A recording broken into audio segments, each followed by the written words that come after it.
Picture this. An American walks into a British office on their first day. They are friendly, they're enthusiastic, they smile at everyone, try to chat with everyone. And within 20 minutes, the British colleagues have quietly decided that they're a bit much. Meanwhile, that same American goes home that evening and tells their family, the Brits are just so cold. It felt like no one actually liked me. Now, in that scenario, nobody meant to be rude. But by the end of the day, the American thinks the British hate them, and the British think that the American is exhausting. This is the communication gap that nobody warns you will happen. And today, I'm going to show you exactly why it happens. I'm British, as you probably know, and I've spent a lot of time working across cultures. So this topic genuinely really fascinates me because the misunderstandings we'll look at today don't come from bad intentions. They just come from completely different assumptions about what being polite even means. So today, sit back, relax, maybe grab a cuppa, because we will be looking at British versus American communication. Who sounds rude to whom and why? Don't forget your free PDFs. Links are in the description below. Let's get stuck in, shall we? Make sure you stay until the end because I save the best for last. Let's first address the directness scale. On one hand, you have very indirect, and on the other hand, you have very direct. American communication sits closer to the direct end. Not brutally direct, but relatively clear, explicit. But British communication, well, we are masters of indirectness. We are expert hint droppers. We say one thing, mean something else entirely, and expect you to sort of know that. Again, this doesn't genuinely come from anywhere malicious. It's just the culture here. And I think the reason we expect others to know is that we don't really realize that that's not just how everyone communicates. When it's what you grow up with, when it's what you're used to, you just assume everyone else knows. For example, a lady whose channel is very good, I'll link it below. She is an American who came to London and she discusses some of the communication misunderstandings when she first arrived. And one of the miscommunications was when her boss asked her to go and check if a window was still open. Now, I as a British person hear that. Could you go and check if the window is open? And I hear something different. So she, the American, went up, checked. Yes, it was still open. And she came back down and the boss said, oh, was it open? Yes. Did you close it? No, you didn't ask me to close it. Whereas I, as the British person, in the question, could you check if the window's open? I hear the implicit instruction, and if it is, can you please close it?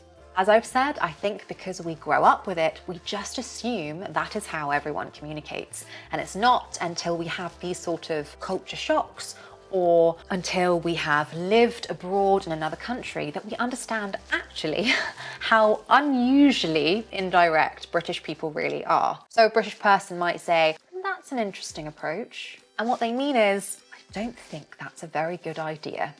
Or one of my personal favorites, that's bold. And that basically means, I cannot believe you have chosen to do this. But an American would hear all those phrases and think, oh, they seem to like it. They don't. They don't like it. So, as I've said, British people grow up with this code and we learn to read it instinctively. Now, let's flip it round the other way. American communication tends to be much more explicit.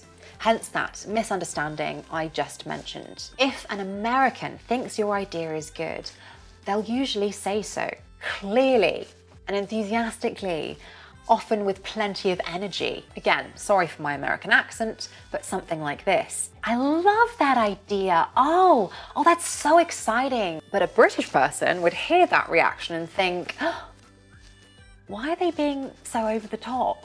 Are they serious? Are they mocking me? Are they joking? Do they want something from me? Why are they being disingenuous? Which isn't really fair, but in British culture, enthusiasm is handled so differently. We tend to express our strong feelings, as I have said before on this channel many times, through understatement. So if something is excellent, we might say, that's rather good. If something is genuinely impressive, not bad at all. If something is absolutely brilliant, that is quite good. So that gushing that I mentioned that the American was doing, to us it just feels too performative, a bit disingenuous, to be honest. There was a friend of mine, a good friend of mine who is American, and sometimes when she was praising me, I just didn't know how to react because that's not what we do. And so when that American warmth, which isn't a bad thing, it's a warm enthusiasm,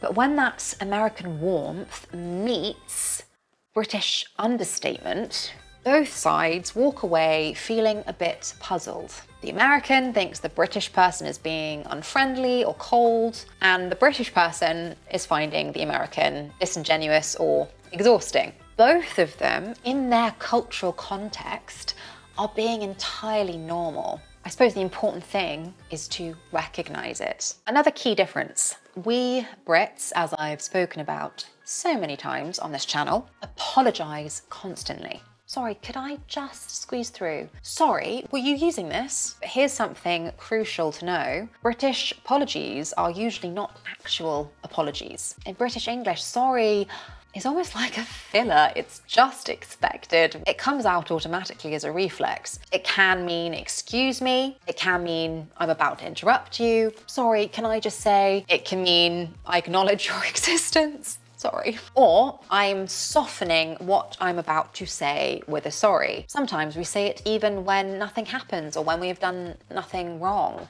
If you bump into a British person, there is a good chance that both of you will say sorry, even if it was your fault. But an American sorry tends to carry more genuine responsibility. And so Americans use it less frequently, but perhaps more genuinely. That creates a lovely misunderstanding where Americans think British are strangely self-deprecating, but British people think Americans never apologise for anything, when really we're just using very different currencies when it comes to language. Now, let's move on to a bit of a danger zone, the world of feedback. Imagine you're in a meeting and someone asks what you think of their work. American style might sound something like this. Yeah, I think it's great, really strong structure. I'd maybe look closer at the conclusion, just tighten it up a little bit. But overall, it's really solid work. This is clear, it is direct, it is helpful, it has actionable feedback to tighten up the conclusion. Now, compare it with a British response to the same question. What do you think of this work? Yes, there are some interesting choices here. The structure is there. I suppose the conclusion might benefit from another look. To a British listener, that means this needs quite a lot of improvement. But it is delivered so gently that anyone unfamiliar with British communication might walk away thinking the feedback was really positive. Now reverse the situation. A British person receives very clear, direct American feedback. I'd change these 5 things. Even if it's said kindly, the directness can feel slightly shocking. Really? You were that blunt? The American giving the feedback has no idea that the British person is suddenly very uncomfortable. So if you work across these cultures, one trick can help enormously. And that is simply naming the register. And by register, I mean the level of formality, the level of communication. So you can say, I'd prefer very direct feedback, if that's okay. Or, please be honest, I really want to improve this. Ironically, asking permission to be direct is a very British way of being direct. This next one is a quick one, but an important one. I've talked about this one before. A very common greeting in British English is this, hey, all right, how are you? Are you okay? You good? We ask that just automatically, almost. You good? Yeah, You okay? But if an American hears that all the time, they think that you don't think they're okay. So I had one of these cultural misunderstandings when my flatmate, when I was living abroad, was American, and I asked her that quite a lot. You okay? You good? Again, for us, just a form of greeting. We use it all the time, almost like a filler. And after a while, she just said, why do you keep asking me that? Do I look like, what's wrong? Do I look like I'm not okay? Something to be aware of there. Final section, I have saved the best to last. Humour. This one causes endless confusion, and I've talked about it a bit in this video where I look at the culture shocks between the UK and the US. British humour often relies on understatement, irony or sarcasm, and saying something completely ridiculous with a straight face. For example, it's raining heavily and the British person might say, lovely day. American humour tends to be warmer and more obvious. The joke is usually clearly signposted. British humour, on the other hand, is often very, very dry. If you're ever unsure whether or not a British person is joking, look very, very carefully at their face. You are searching for the tiniest possible hint of a smile, a small twitch at the corner of their mouth. A good thing to demonstrate the difference between American and British humour is actually to study the two different versions of The Office. Ricky Gervais, a British comedian, wrote the first one for the UK, and then they adapted it into the American one. And that adaptation says so much about the difference between the two senses of humour. So, in conclusion, who sounds rude to whom?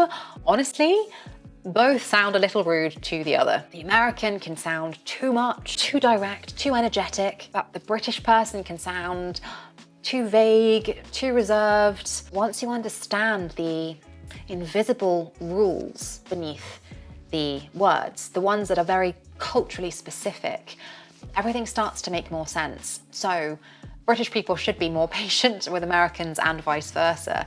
Sometimes the issue, strangely enough, is the shared language. The shared language sometimes makes you forget that there is as much of a culture shock between the two different countries as there is between any country and another. I think often the fact that the language is largely the same makes you think, oh yeah, we're the same. We're really not. But that's okay. It's just important to be aware of it. And that way, the British person can realise the American isn't being intentionally over the top, they are just being friendly. And for the American, the British colleague isn't being cold, they're just speaking a different cultural language. And once you understand and appreciate that, communication becomes much easier. If you enjoyed this, I have a whole playlist about the difference between British and American culture and language, so have a look at that if you found this interesting. And I'm curious, have you ever had a moment where American or British communication completely confused you? Let me know, because I really would find it fascinating, and I'm being genuine there, actually fascinating. Have a wonderful rest of your day, and I will see you in the next one.